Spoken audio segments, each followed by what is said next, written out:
Salut les jardiniers! Aujourd'hui, on va parler de semences. On est début février et je le sais, là, si vous êtes comme moi, vous avez vraiment hâte de tout saler votre maison, votre garage, votre salon, votre mini-serre, puis de commencer à avoir les mains dans la terre puis faire vos semis, mais il faut quand même encore résister à cette tentation-là parce que c'est trop tôt dans la saison. La plupart des semis vont se faire au courant du mois de mars. Ce qu'il faut à ce jour, c'est s'assurer d'avoir tout le matériel nécessaire en vue de faire nos semis pour notre potager. Alors, il faut avoir nos semences, il faut planifier d'avoir suffisamment de terre, de contenants pour faire nos semis. Nos semences, on se les procure où? Il y a beaucoup de semenciers au Québec, à travers lesquels, sur leur site internet, que vous pouvez vous procurer des bonnes semences de qualité. Je vais vous faire une liste tout à l'heure là, que je laisserai sur la page.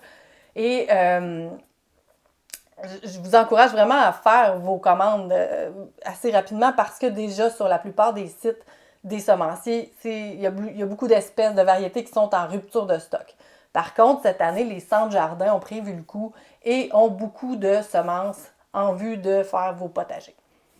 Ensuite de ça, ce qu'il faut se poser comme question aussi à ce temps-ci, c'est est-ce que je vais faire mon potager en pleine terre? Est-ce que je vais le faire dans des bacs, dans des contenants? Qu'est-ce que j'aime manger? Est-ce que on va adapter notre culture aussi en fonction de ce qu'on aime manger, de ce qu'on aime cuisiner, de ce qu'on aime transformer?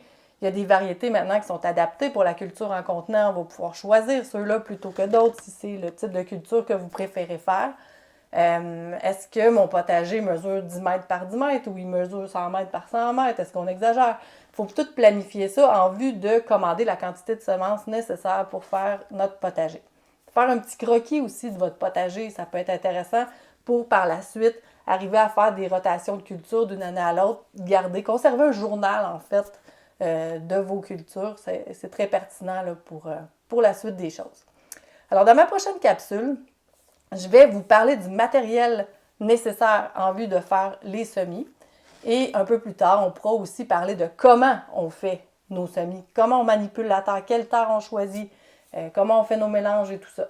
Alors, je vous retrouve dans la prochaine capsule. Merci.